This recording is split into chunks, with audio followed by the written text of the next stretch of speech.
Shane Watson at the top of the order has done pretty well for Australia, and opening with him is Brad Haddin, an Australian wicketkeeper who's pretty aggressive in his approach.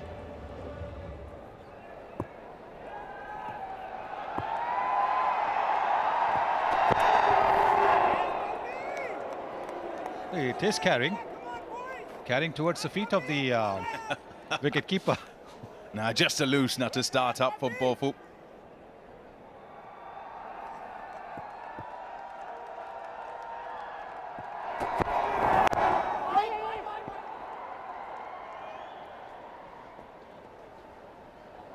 Yeah, they're off the mark then, the Australians on the board.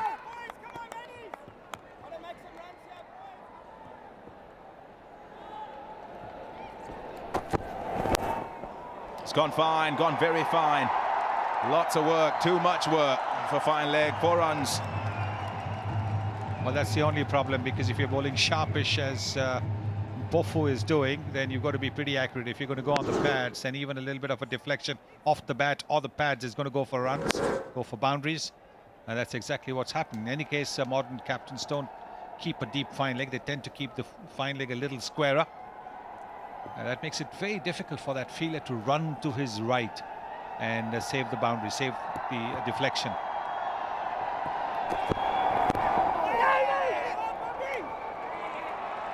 Gets the single.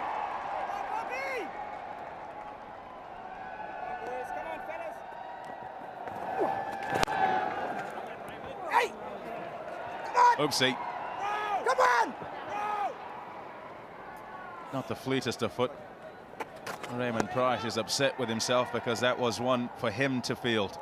Absolutely nobody else to blame. He got there, did all the hard work of getting there, and then punched it past the post. Well, that's well fielded. It's the end of the over as well. 15 for none.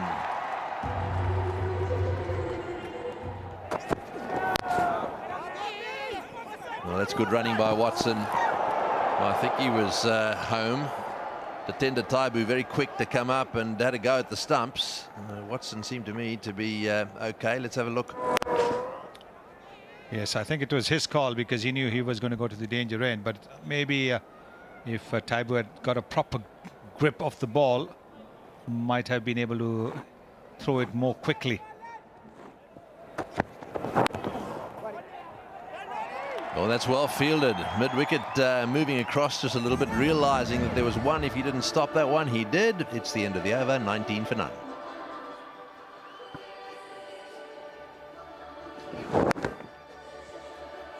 Well, another good over from Mpofu.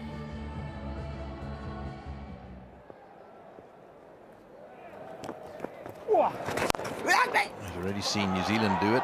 That's very well played. That's a lovely cover drive.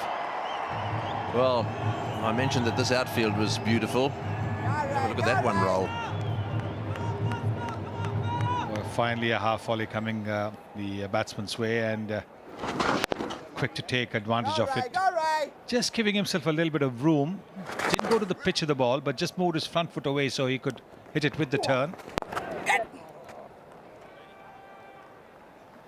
Yes, that's Haddin's way. He likes to give it a little bit of room. But that was a lovely shot.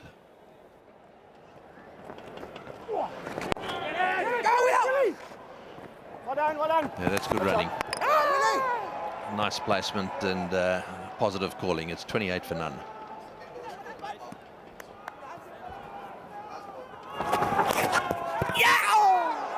Oh, and that must have been pretty close to the stumps. Just judging by the way that the keeper responded there. Did that hit the stumps? The bails perhaps not fall off? Let's see if we can pick it up. We'll have a look in a moment. It's 32 for none. Yeah, Haddin got himself into a bit of a tangle. It does look as though it's come to rest against the middle stump. He's got the inside edge onto the inside part of his thigh, and it has hit middle stump. Obviously not very firmly. Unfortunately for Haddin, it hasn't dislodged the bails.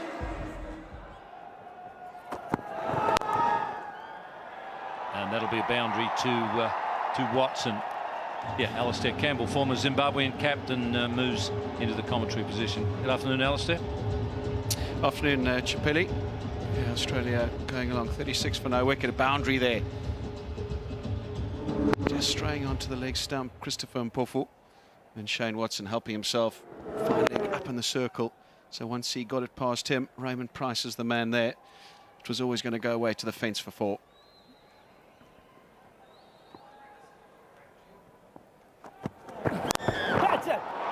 Bludgeoned away over mid-wicket, too short from Mpofu. Prosper Sayer getting in very close at mid-wicket, had no chance. Watson, well, it's just the time that the floodgates open. It's one reason why he's so hard to stop. It looks as though Mpofu attempting to bowl off cutters, just rolling his wrist a little bit, but Watson will drive you down the ground if you overpitch, and if you're slightly short, he'll pull you through mid-wicket. So he's a very hard man to shut down.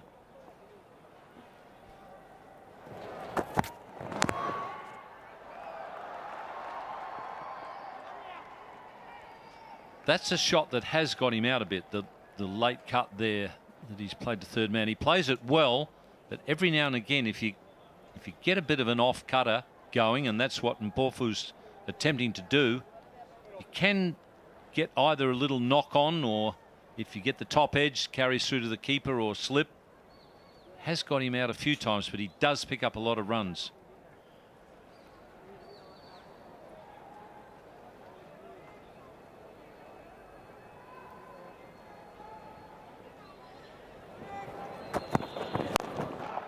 That's over mid-on, be another boundary. This time Haddon into the act. So 2 boundaries already conceded. Watson, both of them. This occasion, Haddon just giving himself a little bit of room and bludgeoning it over mid-on. Yeah, he doesn't like to be kept quiet for too long, Brad Haddon. Loves to keep the game moving. He's got a very attacking approach to the game of cricket. Doesn't matter what he's doing, whether it's batting, in the field. He's always thinking attack. And it's one of the reasons why he's been pushed up to the top of the order. So he's a very hard man to keep quiet.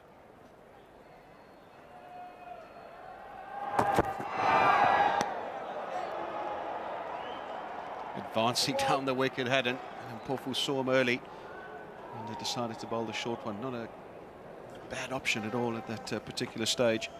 Just begs the question here as well, as Mpofu bowled his first 5 overs for 15. Then the captain decided to bring Mpofu on at the commentary box end, and then replace him at the other end once he had a rhythm. I sometimes find that very upsetting for the fast bowler, that he's bowling from one end. Why on earth would you want to take him off for a couple and then bring him on at the other end? Price was doing such a good job as well. And, well, Chikumbura just needs to take charge here. This was always going to happen after a very, very good start from Zimbabwean perspective. There was always going to be a time when the Australians try to cut loose in this particular over. Just 1 ball remaining. He's got to make sure that they just finish it well, or as well as they can. Well, that's over mid-off. That's another boundary. 17 off that over from Mpofu. 49 for none. He's a very sweet timer of the ball, Brad Haddon. And you see there, I mean, it's not even a full follow-through. Just a couple of steps down the pitch and sort of a 3/4 follow-through. And yet it bounced just inside the rope. Very, very sweet timer of the ball. He's one of those guys, he walks out to the crease and he'll hit the first ball in the middle of the bat and it'll go like a rocket.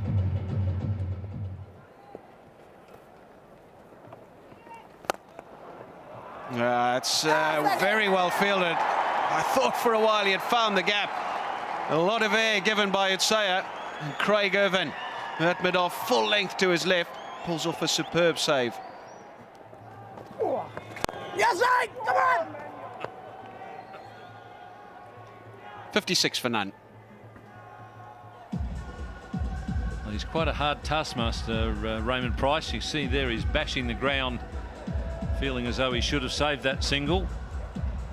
Like all bowlers, he doesn't like giving runs away.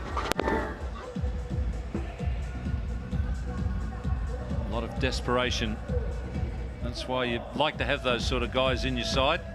You know that it means something to them. It's a very subdued start by the Australians. Run rate's only operating at 3.27 at the moment. And they'll be very keen to start accelerating that shortly. Both batsmen will be keen to bat through as well. There's a big appeal. Now very vociferous from Tatenda Taibu behind the stumps. And it's going through his mind. He's going to the captain. He's got a little smile. Where's he going to put his money where his mouth is? Yeah, he's called for it. The captain, Alton Chigumbura, has signalled for the DRS. So the decision review system is going to come into play.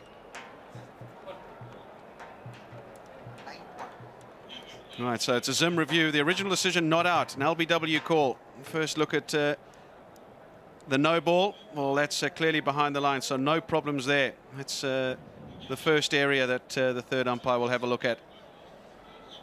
And then we'll have a look at where it hit. There we go. Wow. Well, naked eye, that looks to be pretty adjacent. And this will give us a better idea from Hawkeye. It did turn. Well, the impact was in line. And it is hitting halfway up middle and leg. So what will come back to the on-field umpire is that the impact is in line. It is hitting the wicket. And I think you might find that there will be a reversal here. Yep, the umpire is now communicating to the third umpire, and there is a reversal. He's out. That's the end of Brad Haddin. Had the decision reversed, and it was quite clearly out when we had the benefit of television. He went to his captain, to Tatenda Taibu, said, I think we should review this. It looked out to me, put his money where his mouth is, and has been successful. Brad Haddin gone for 29. Australia now 61 for 1. Well, one of the legends of the game in at number 3, the Australian captain, Ricky Ponting, the most capped World Cup player. And that's 40 matches he's played in World Cup cricket. The age of 36 has been out with an injury, a finger injury, as Ricky Ponting. And now back to lead the fight for his country.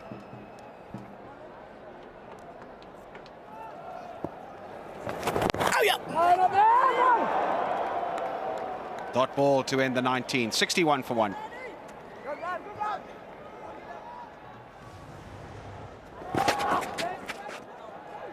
Two straight again from Creamer. Just have to wait and see if there's any bet on that. Maybe just pad. Yeah, the umpire's about to signal that leg buys. I suppose as the ball gets a bit older as well, there'll be a little bit of that reverse swing. It looks those conditions, doesn't it? The pitch. And with Creamer, he might just get that in drift, so he's got to be very careful where he's aiming here. He's got to get at that off-stump line.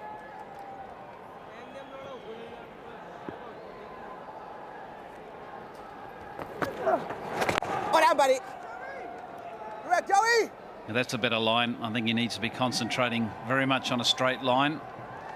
And this is the downfall for Brad Haddin. Found himself LBW, just going back to a ball, looking to work to the leg. And missing it and being trapped right in front. Yeah, good start by Zimbabwe. Bit of a misfield there. Slight blemish, but by and large, things have gone well.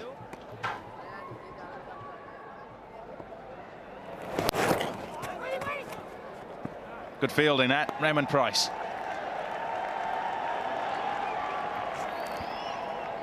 Interesting in the 22nd or 23rd over to one of the best players in the world. There's only 3 on the boundary and they're all posted on the leg side.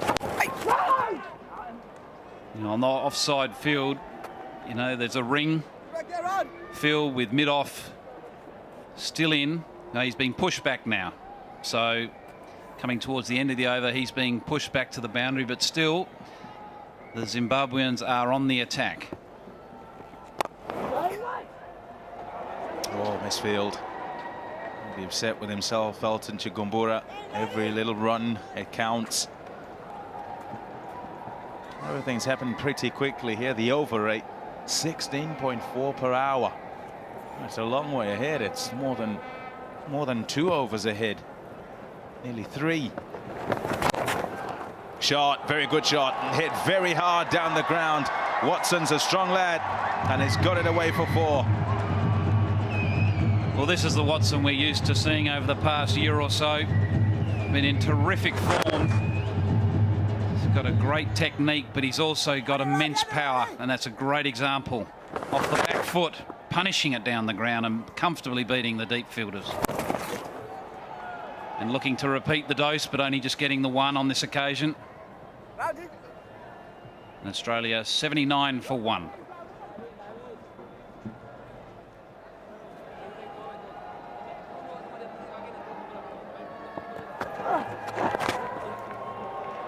That's nicely played. Leg glance worked really fine. An opportunity for 3 runs. Really good work, good running. Go, B!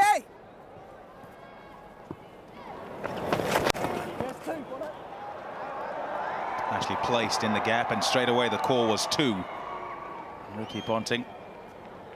Batsmen generally will pick their fielders. They'll know who is where, and as soon as they see who it is out there, know whether to turn back for a second or not.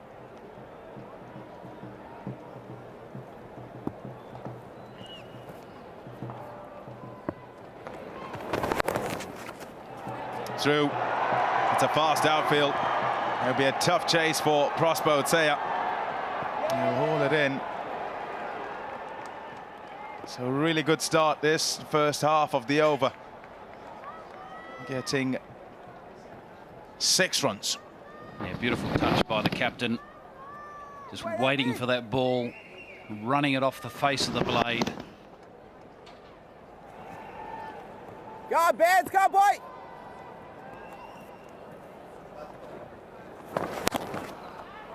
Good shot, very good shot. What a way to get to 50. Beautiful work. Watson. Lauded by the change room. 98 for 1.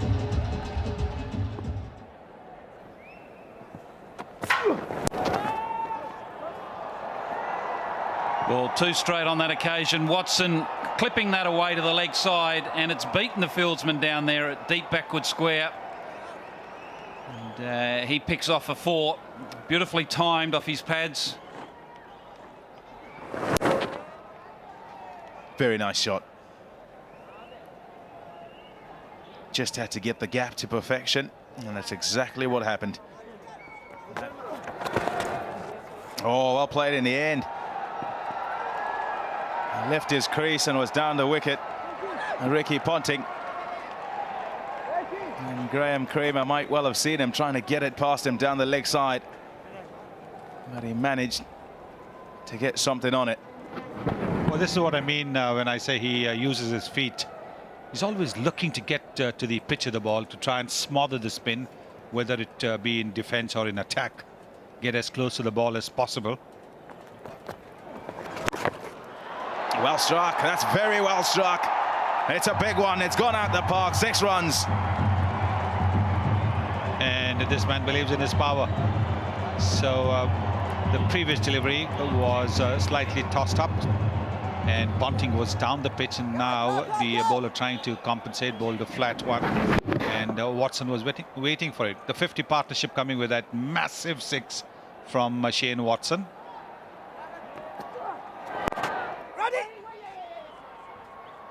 A single to finish, 12 off this over. 119 for 1.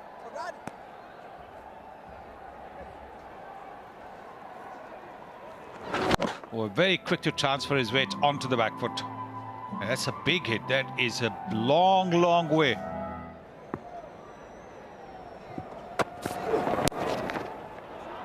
That's nicely played. Firmly struck again. More work for Coventry. Really well done to stop it going over the rope. Well, Zimbabwe's fielding has always been one of its plus points. Outstanding fielding unit. And you can see that from that effort. Straying on the pads. There's a fine leg in the 30-yard circle. So a lot of work there for that deep square leg.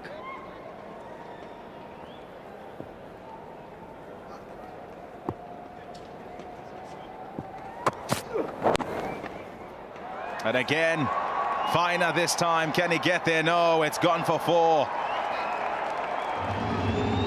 129 for 1.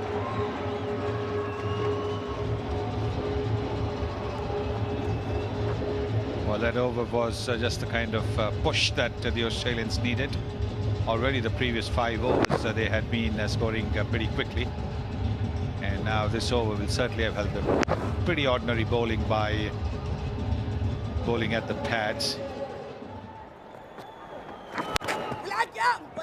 That's well fielded, very well fielded.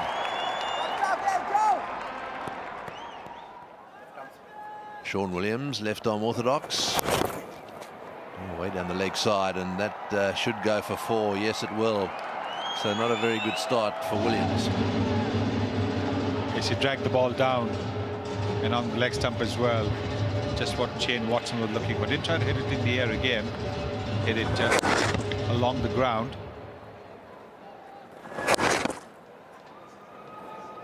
This World Cup.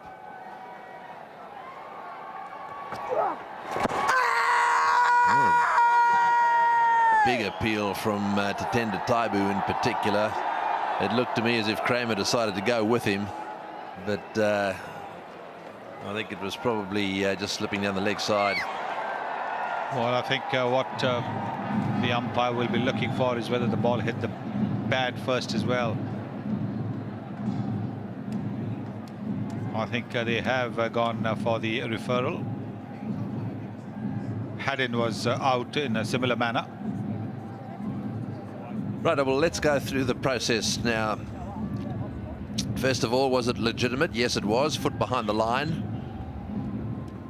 So no problems in that area. Now we go to the rest. Was it pitched in line with the stumps? It certainly wasn't outside the line. And I think it hit the pad first. Now the question really is, did it spin enough? We'll see where it pitches here, around about middle. Hits the pad on middle and will go through and hit middle and off. Well, this has got to be out. Given not out, there's no doubt here that Watson is going to go the same way as Haddin. There we are. There's the up goes the finger, and that's the end of Watson. That's a very, very important wicket. Watson was playing very well. He was beginning to loosen up as well. 79 to Watson.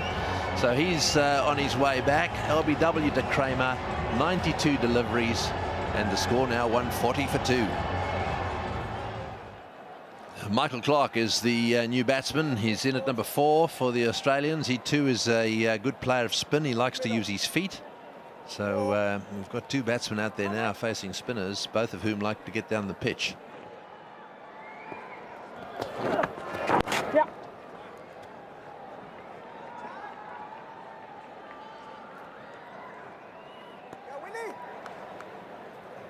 New batsman at the crease. He takes some time to get going. That's what Zimbabwe will be hoping. Yeah. We got it, Bobby! Keep on, keep on! Should be looking for 2 here. Clarke's a good runner. It's Quick. Oh, and that's close. That's very close. That hit the stumps direct. The umpire referring that one straight upstairs right away. And just looking at Ponting there, the way he was having to stretch towards the end as he got towards the stumps, this could well be out. Let's have a look. Yes, I think it's short of the crease. I think his body language now, as he awaits the decision, is not too good. And it looks to me as if Ponting's been short of the crease. Yes, that's what the third umpire's decision is. It was Mofufu who threw that ball. Wonderful throw there. Ricky Ponting out for 28, 144 for 3. Right, so Cameron White is the new batsman. He's quite a powerful hitter himself. Just 27 years of age, but he'll be at the non-strikers end. Clarke has got the strike now. And that's the last ball of the over. So the score moves on now to 145 for 3. Yeah.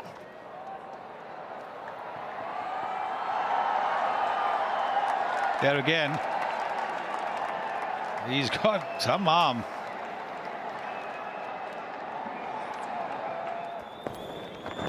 Yes. Well played. Very good shot. Smashed away to backward point, and Pufu's there again. Oh, and have a look at that throw. He's got a rocket arm. Magnificent throw again. They're long enough, those arms of his, I've got to tell you that. But boy, he's got a good action. Tremendous throwing arm. And I'll tell you what, they won't be looking for any extra runs once he's got the ball in his hand. That is a good flat throw.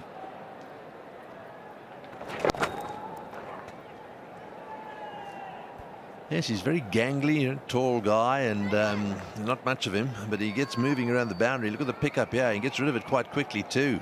That elbow of his, nice and high, and he doesn't half let it rip.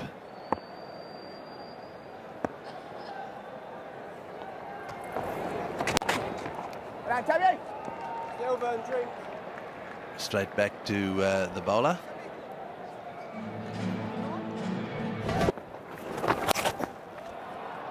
Short from it, Sayer, and this will get to the boundary for 4.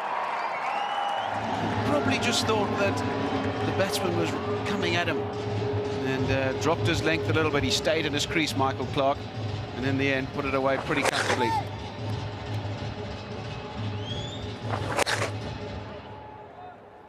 Come on. Yeah, lad. Good run. And well, the last man to go was the captain, the Australian captain, Ricky Ponting. Took on the arm of Christopher Mpofu out in the deep. And here it was, and directed. Most amazing thing. That's up in the air. This could be out. Oh, he's put it down. It was the opportunity. Cameron White taking on Raymond Price. And Craig Irvin it is down at mid-wicket. Just didn't get there. Yeah, I think it bounced just in front of him. Good delivery there from Ray Price. That's a good shot. He's got it pretty straight enough to go for 4. So Prosper Sayer, when I was just lauding the way that he was able to get it full and straight and up in the block hole, well, that was the perfect length. Michael Clarke spotted it and put it away. Very difficult to defend if you can't get it up into that block hole.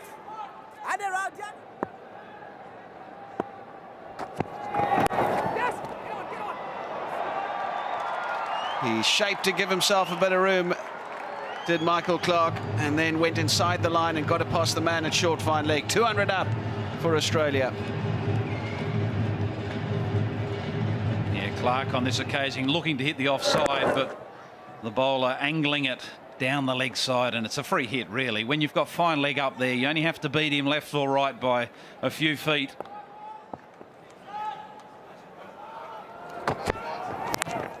He's bowled him. He's got him. He didn't look comfortable out there, Cameron White. Had struggled really to get going. And Christopher Mpofu, well, he's accounted for him off the last ball of the power play overs. Yeah, Cameron White looking to heave this ball over mid-wicket. Another slow ball off cutter, just getting a bottom edge. So the change of pace doing the trick there. And Cameron White departs. Just the 22 off 36 balls. Australia now 207 for 4.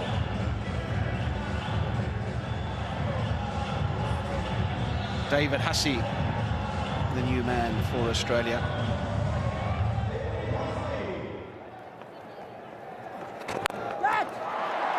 That's up in the air, and I think we'll go all the way. Big hit from David Hussey down the wicket, and got enough on it to get it over the ropes. Well, to walk in and on your second delivery dispatch it straight over the side screen comfortably is not an easy task, and that's exactly what David Hussey's done there.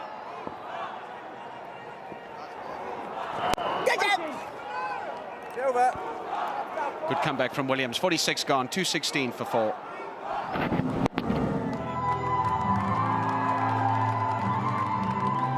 And this is it, David Hussey getting good connection, hitting it straight and long.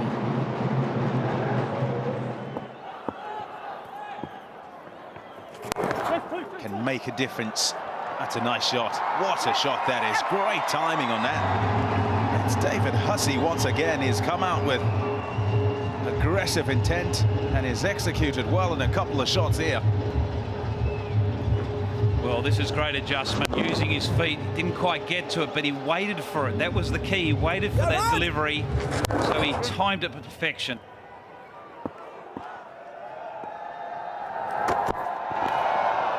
Oh, it's off the pad.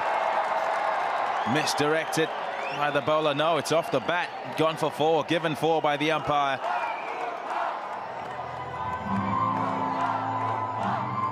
Well, bonus boundary for the Australians. Again, erring down the leg side. Clark getting a little faint edge on that, beating Taibu behind the stumps. Not the tallest keeper in world cricket, so his outstretched arm is not a particularly big outstretched arm.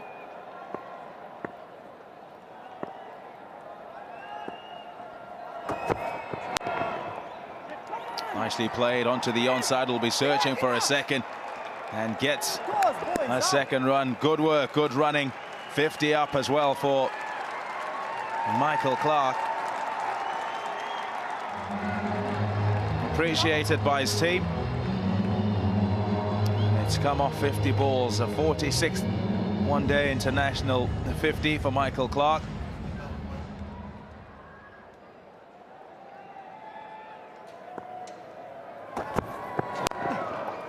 In the gap, that's very well played.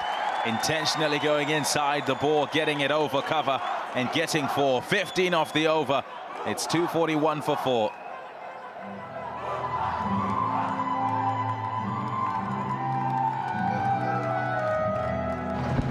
Clever shot here by Michael Clark, giving himself room, and this is all about timing and placement. Working the ball over that extra cover fieldsman. And Hussey will be looking to see which areas he can go for. He can clear the rope. Got him! He's bowled him. Down the wicket, David Hussey looking to attack. And Raymond Price gets past him. And it's a wicket for Zimbabwe. A big one. Well, the experience of Price paying off. Clever, clever bowler.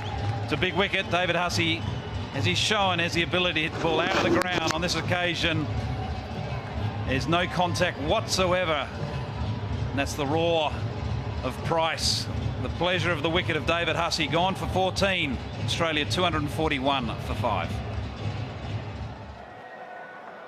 Steve Smith walks in at 7 for Australia and be looking to strike some lusty blows to finish with a flourish for Australia. They're 241 for 5.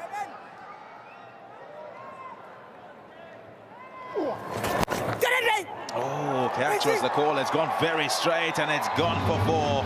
Good start for Smith. Terrific strike.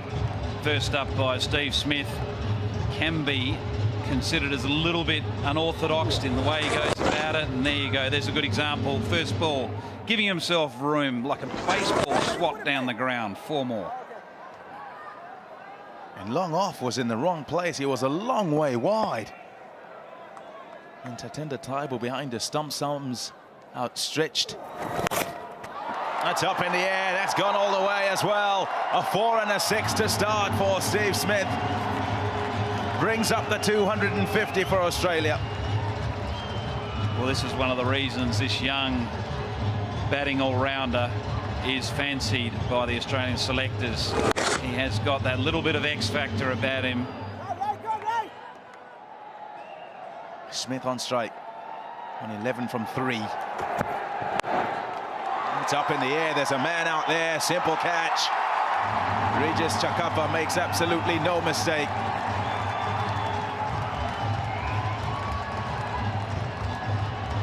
Yeah, good catch out in the deep. Facing the sunshine there. It was a full delivery. Smith clipping that off his pads. Looking straight into the sun there, making no mistake whatsoever. So a good wicket early. Seen how dangerous Smith can be just in the short visit. 4 balls he faced for the 11. Australia now 254 for 6. Mitchell Johnson Has walked out to the middle for Australia. Well bowled, very well bowled. Oh, it's got to be sent back. Take the dot. Right in the block hole from Chris Mpofu. Perfect execution towards the end of the innings. It's exactly where you want your quick bowlers to be bowling up, right up on that block hole. At the batsman's feet, this is even tailed in a little bit. Michael Clarke's been at the crease for a long time, and even he couldn't work that away for just a one. That's firmly struck. Oopsie, misfield. Didn't quite get a hold of it as he was going to throw it, just slipped out the hands. Yeah, the slightest of fumbles at this stage really can cost you that extra run. Michael Clarke on that occasion running that first one very, very hard. They're reaping the reward for that hard work, getting too comfortably.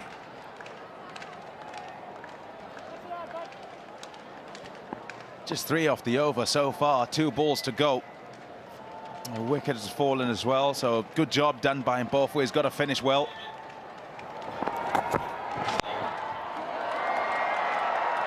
It's up and over, and it's going to go for 4. But just the man at mid-wicket can't afford to go on that leg side, Chris Mpofu, and it's a good shot that by Mitchell Johnson, just helping it onto that leg side, knowing there's no cover on the fence. Yeah, lovely flick, and I can't help but think that it just makes it harder for the bowler when he's having to deliver to a left-hander, and this is the first left-hander in Australia's lineup to date.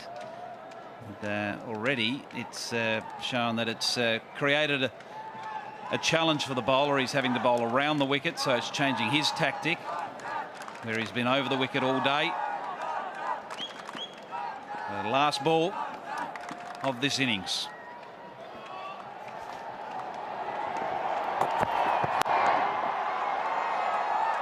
I'll be looking for a second. Michael Clarke, it's not there. So Australia end 262 for 6 in their 50 overs.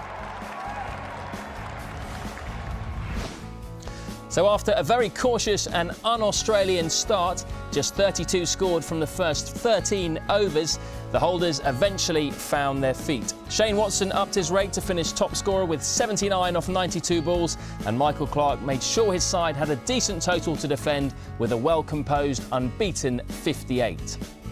Chris Mpofu carried the seamer's burden well at the top of the innings and, although slightly expensive, finished with 2 wickets. The decision to rely heavily on spin probably paid off for Zimbabwe, as Price, Utsayer and Kramer were all hard to get away, but they perhaps could have done with an extra bowler to support them. So certainly not the huge target that many expected, but it would still require having to go at over 5 and over. The defending champions World Cup campaign got off to a disappointing start. Once again, Watson was the backbone of the innings and Clarke chipped in with a half-century, but Zimbabwe would have been delighted with restricting Australia to just 262. So could Zimbabwe chase down this relatively modest total and shock the world number ones? Brendan Taylor, he's the man opening the batting for Zimbabwe. He's 25 years of age and has really come on this year. ICC ODI ranking of 38, and he started well down prior to the beginning of this season. The man opening the batting with him will be Charles Coventry, and a bit of an enigma, Charles Coventry, 27 years of age, 92nd in the ICC ODI rankings. We saw evidence in the first innings that the pitch was a little on the slow side, and that might definitely aid the Zimbabweans in countering this pace from the Australians. Here comes Tate. Yes. Straight away off the mark, nicely behind it, Brendan Taylor. Back of a length, and he called the run very quickly, and Coventry responded.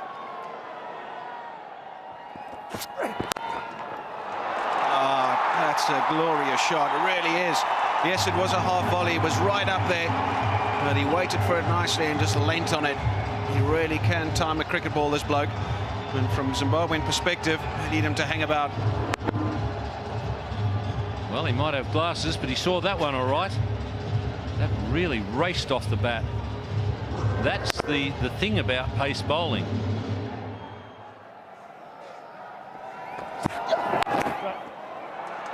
Yeah, just worked off the hips. They should get back for 2.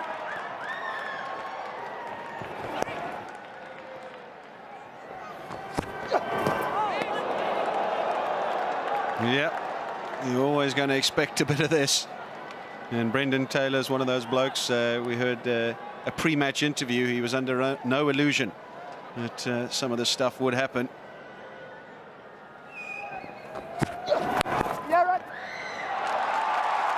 Doesn't time it that well, Coventry, but nicely behind it. Just a punch into the covers. And Ponting, as his field said, very square. So any time you can get behind it and get it in front, there's runs to be had. That's what he can do. Oh, that is an amazing shot. A bit of width off it to Charles Coventry. Frees his arms and whacks it away over point for 6. Oh, that was an amazing shot. It didn't just clear the rope. It went a good 10 metres over the boundary, and it went not very high all the way, but it was, the moment it hit the bat, it was a 6.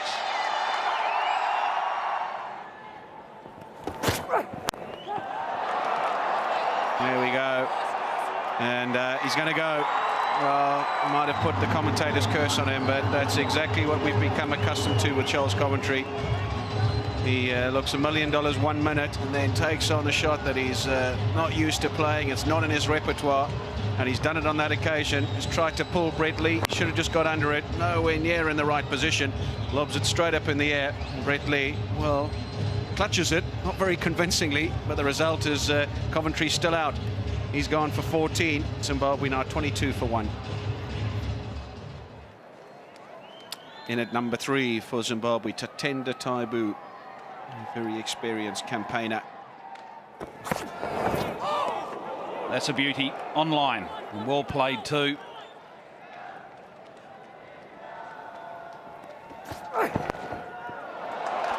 I tell you what, that is a superb shot.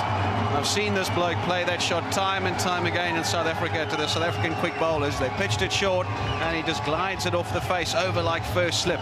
Very deliberate and very well executed. Yeah, very clever, very clever. All controlled. Watched it right onto his blade there. Look at that. Beautifully played. And it's a dangerous shot when you're thinking about it. You've got a third man in place, so you could easily just paddle that down, straight down third man's throat, but the control of that shot was superb. He got that straight over first slip's head.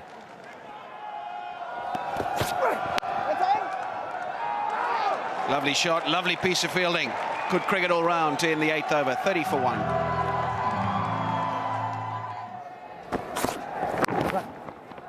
Actually nudged onto the onside. Thoughts of 2 here, and very well run. The ball didn't get outside the 30-yard circle. There's an appeal for a run out, and he seems pretty happy about it, David Hussey. And it's gone upstairs to be reviewed by the 3rd umpire.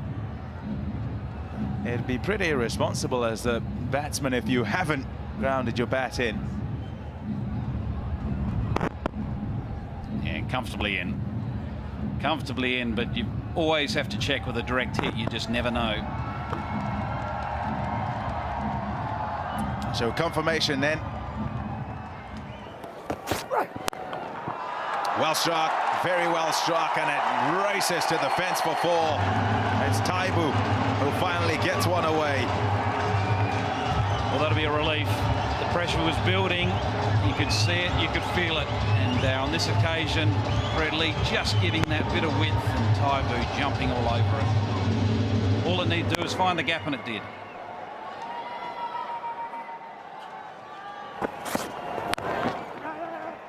Gotta hurry, gotta hurry. Oh, I tell you what, that would have been gone. He's a very good fielder, Ricky Ponting, and a lot of the time he does hit the target.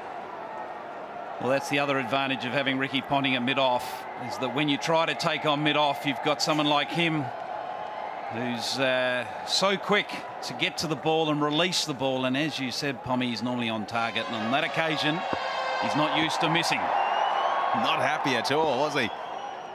Not happy, and that would be because he had, well, 3 stumps to aim at from mid-off. Got him, looking to run it down to third man, and he's got it straight to the man at slip. A really good catch, low to the left. Watson, terrific catch. He's a wide slip there, wide first slip. It flew to him low to the left. Reward for Johnson's control and line, and there Watson cleaned up for him and made it very worthwhile for him and the Australians. Taibu goes for 7 off 17 deliveries, and Zimbabwe 40 for 2. Craig Irvine is into the middle for Zimbabwe, batting at number 4.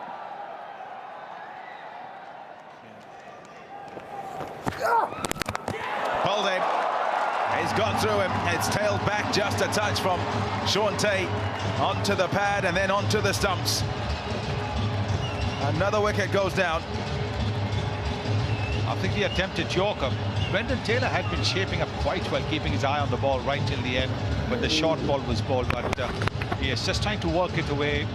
I don't think it was anything special, just deflection off the pad, just one of those things that happen. It's a 40 for 3.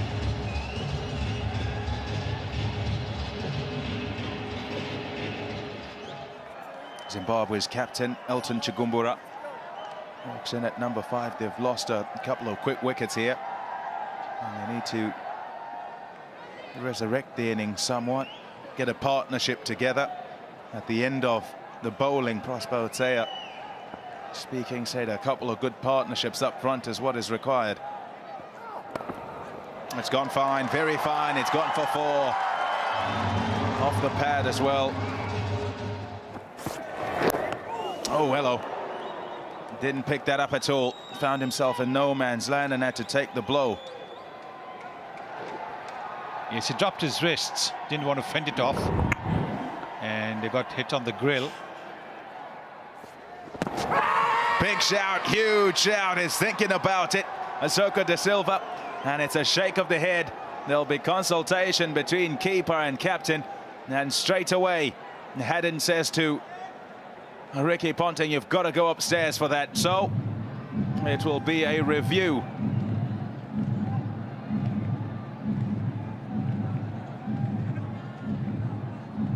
First check for the no ball. Is he behind the line? Yes, absolutely no trouble with that whatsoever. Now, is it pitch in line?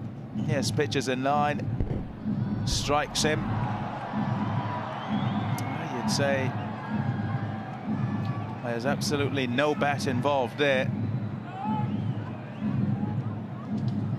That's what the umpires would be checking for, if there's a bit of bat on it.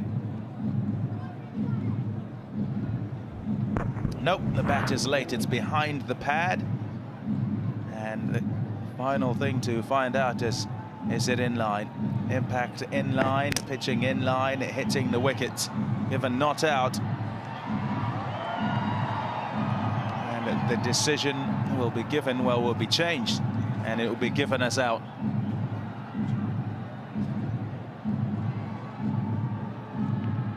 Asoko De Silva to right to the wrong. There you go. Given out. 44 for 3, Zimbabwe. Make it 44 for 4.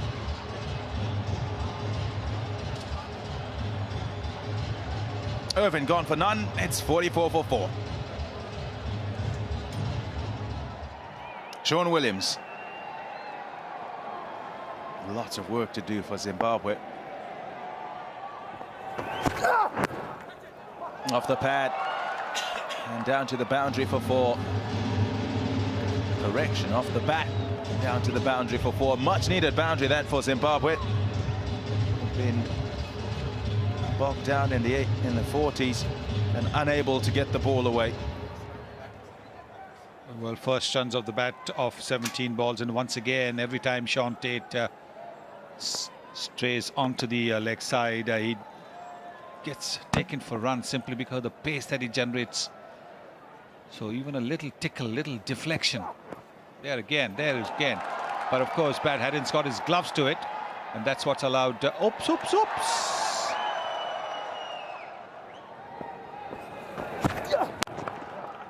That's well played. That's a very good shot. That was into the slot, and didn't try and hit it too hard. You don't have to when it's that quick. 54 for 4. A lovely timing that by Chigumbara. Just leaning into that. Have a look at that. Just leaning into the drive, not trying to hit it too hard. Ball going smack bang off the middle of the bat and in the gap as well. Lovely shot.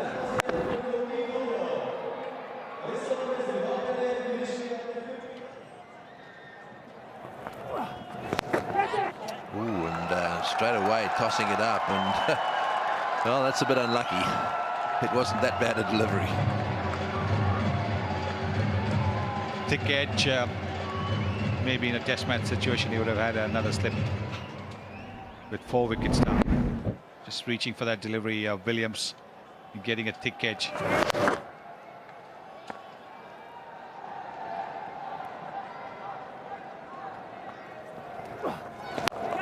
That's in the air, and there's no one back there. It's a good shot too, all the way for 6. A magnificent shot, in fact. Lovely timing there. Williams deciding that, well, he's just got to get on with it. And he's decided that Crazier's the man he's going to go after. Well, obviously, they're saying that the spinner is the best one to target rather than the quicker bowlers. Tate and Lee will not be easy to be hit for 6s. Certainly not like this. Oh, well bowled. That's very well bowled. Not scared to toss it up. It spun. It beat everything. And ends up going through to the boundary. For 4 byes, so that's now 84 for 4. It's in the air, yes, and he's gone. And interestingly enough, Hatton, just in case, decided, righto, I'll take the bails off, because the batsman may, I suppose he was thinking, may not be given out, but he was walking in any event. So that's a big blow. That partnership comes to an end. There it goes. Haddon takes the catch. You watch him here. Takes the catch and then comes running back and whips the bails off. So chicken Buddha. The man out there called Haddon bowled Crazier. So Crazier's on, well, in the bowling. He's got himself a wicket. It's 88 for 5. Well, it's Regis Chakava.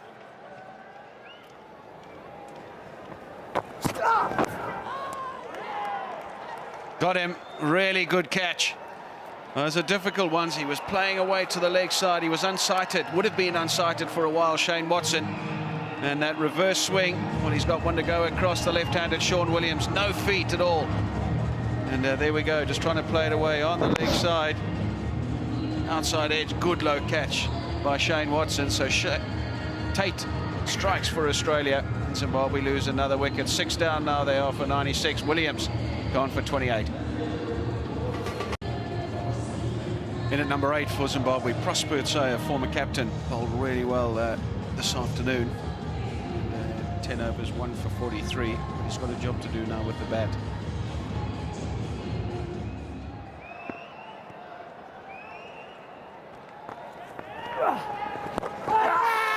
Big appeal now. Yeah, he's given him not a great choice of shot from Regis Chikava. And I don't know what he was doing trying to pull that particular delivery. But it looked a strange choice, and looked to me that it hit him right in front.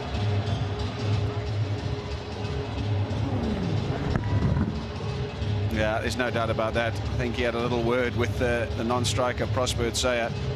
And Prosper Tsaya nodded and said, yeah, I think that's dead, mate. And he's quite right. Regis Chikapa goes for 6, 104 for 7. In at number 9, Graham Creamer.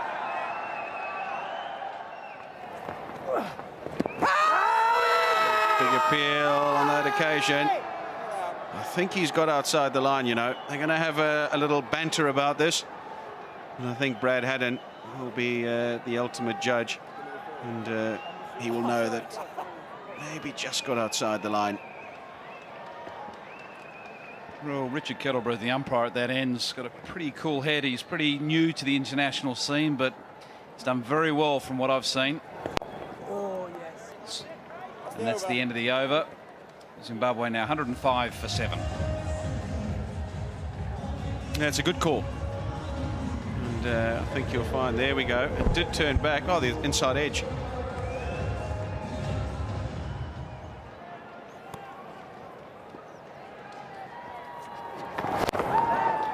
Up in the air, but finds the gap, does Graham Creamer. And gets it away for a very welcome boundary. And that's the first boundary after 15 overs of play. And quite a streaky one, really, just lifting it over the leg side, but just wide of mid-wicket.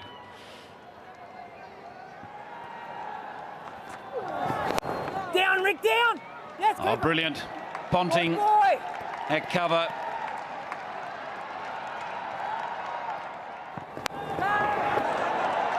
Up in the air, catches the call. It's Cameron White trying to get there. Doesn't. Ball lands safely. A single to Prospo Tsaya.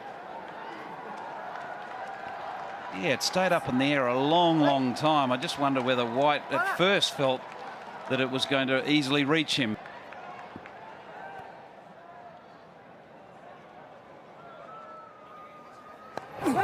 Oh, that's well bowled. A really well-directed bounce hand in trying to evade it. Graham Creamer gets some bat on it and it goes over the keeper for 4. Yeah, good bouncer, right on line.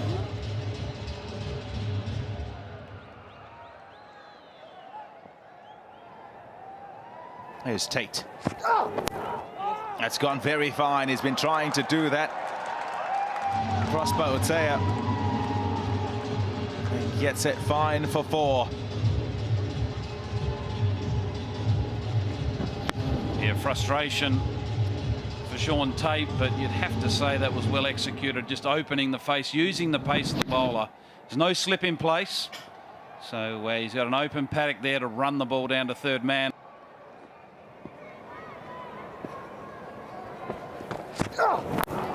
Gone fine, very fine, 4 runs. Brings up the 150 for Zimbabwe. Well, with the extra pace, any time the ball goes off the bat, particularly edges like this, it's going to go for boundary. That is what extra pace can do. Sean Tate can well be upset with himself, but maybe he needs to get the ball a little further up. Down. David Hussey to continue. Nicely played that by Prospo Tsaya. Gets a couple of runs. You're getting 5 up.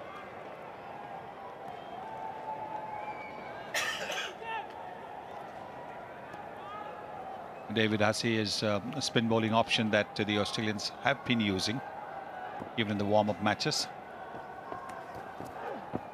Catch it, Rick. Oh, Taken. yes. A simple catch to mid-wicket.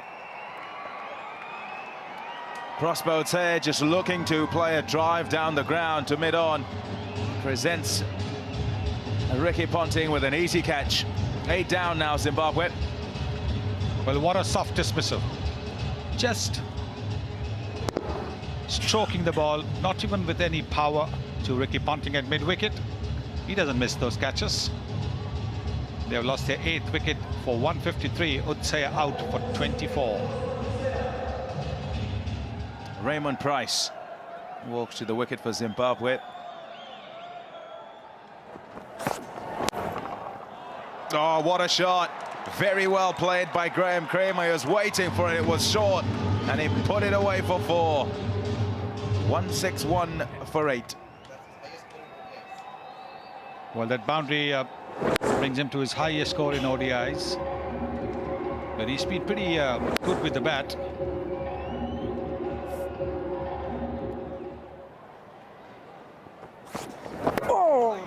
Well, that sconned him. But he's still standing and running. Raymond Price. Good boy, Mitch. Well, he's taken a few blows for his country. You have to say that he took one on the hands and now this one on the head. Taking his eyes off the ball. He's, after all, a number 10 batsman. Not quite expected to handle the short delivery.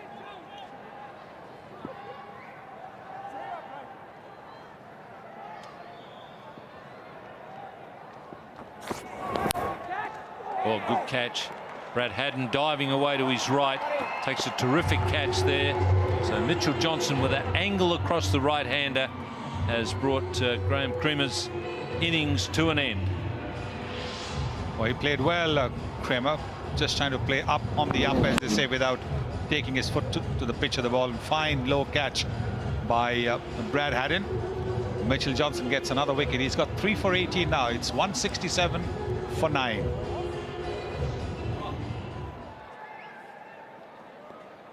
Well, Australia have collected 9 wickets. That brings to the crease Christopher Mpofu, their opening bowler. He's off the mark immediately. Cremer played pretty well. 37 from 51 deliveries before he was out to a good catch taken by Brad Haddin. No footwork there, but then he's been playing on the up and getting the ball through the covers. But this is a terrific catch by Brad Haddin, because the ball was dying on him as well and moving away from him.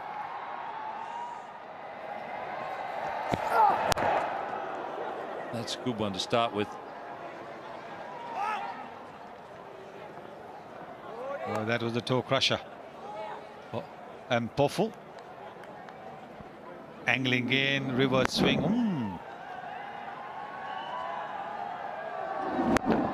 Mpofu just about getting his bat down in time. That's nicely timed, but there is a man back.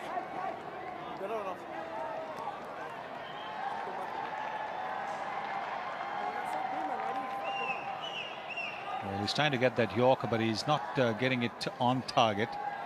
Just straying down the leg side.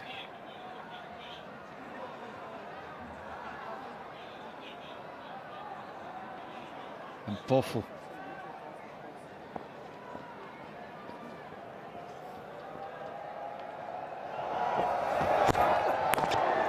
Oh, he's done a Danny Morrison. He's head-butted it. I've been spending a bit of time with Danny of late. I saw one in Australia. I didn't realise that apparently he did it 2 or 3 times in his career, but that's a classic.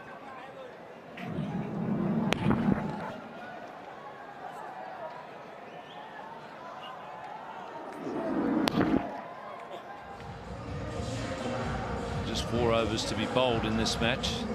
Australia would be a little annoyed that they haven't finished this off. Mitchell Johnson getting the opportunity with his last over. He's coming around the wicket.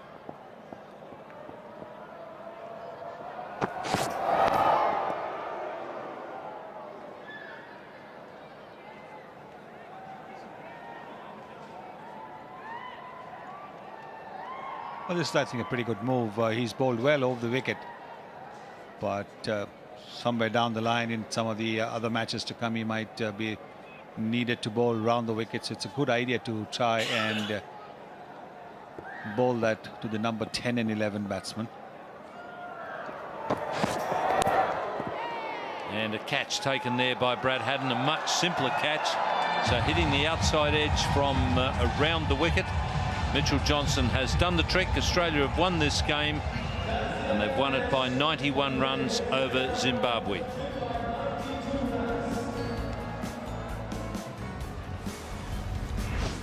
So in the end, Australia's fast men were just too hot to handle for the young Zimbabwean batsmen. No one played the major innings required, which meant that they were never really in the run chase. And it was left to number 9, Graham Cremer, to make the top score.